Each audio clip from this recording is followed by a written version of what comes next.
নেওয়ার জন্য। এই ফ্যাসিস্ট বিল আপনারা আবারও মাথা চারা হয়ে দাঁড়িয়েছে।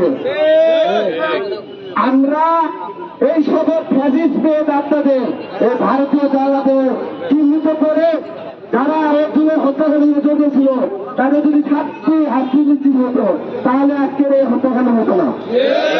এই হবে ফ্যাসিস্ট পেয়ে আপনাদের সকলকে অতি দ্রুত যত হত্যাকাণ্ড মামলা আছে সকল মামলার অতি বিলম্বে বিচার কাজ শেষ করতে হবে। সকলে জানেন আজকে আমাদের রাজপথে দাঁড়ানোর উদ্দেশ্য কি।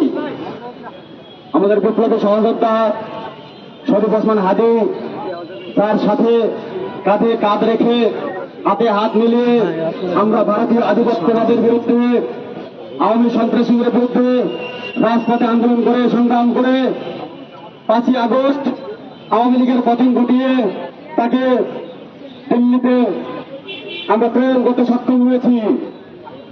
কিন্তু আজ গণ অভ্যুত্থান পরবর্তী সময়েও আমরা দেখতে পাচ্ছি একের পর এক বিপ্লবীকে জীবন দেওয়ার দ্বার প্রান্তে নিয়ে যেতে হচ্ছে, কাউকে জীবন দিতে হচ্ছে, কাউকে হুমকির মধ্যে থাকতে হচ্ছে। আমরা দৃঢ় কণ্ঠে বলতে চাই, ভারতীয় আগ্রাসন বাংলাদেশের জনগণ কোনো দৃঢ় মেনে নিবে না। সুতরাং ভারতীয় আগ্রাসনের বিরুদ্ধে বাঙালি জাতি সবসময় সোচ্চার এবং সরব থাকবে ইনশাআল্লাহ। আপনারা জানেন গত 29শে আগস্ট গণ অধিকার পরিষদের সম্মানিত সভাপতি জনাব বিপি নুরুল হক নূর, যিনি 2011 সাল থেকে এই বাংলার জমিনে ভারতীয় আধিপত্যবাদের বিরুদ্ধে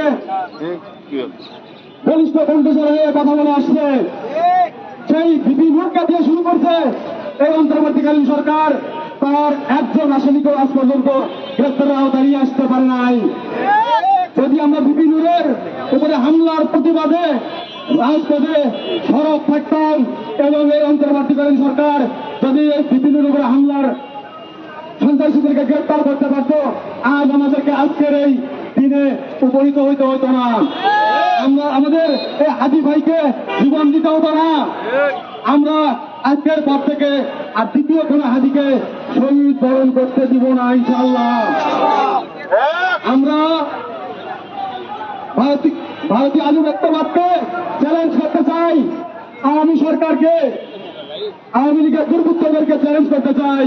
যদি ক্ষমতা থাকে আমরা সামনে এসে কথা বলুন, চোরাগত্য ভাবে হামলা করে আমাদেরকে নিঃশেষ করা যাবে না। আমাদের বক্তব্য লাউড অ্যান্ড ক্লিয়ার।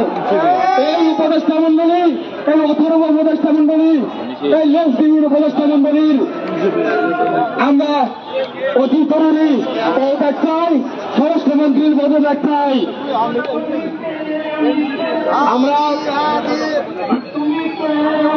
আমরা ভারত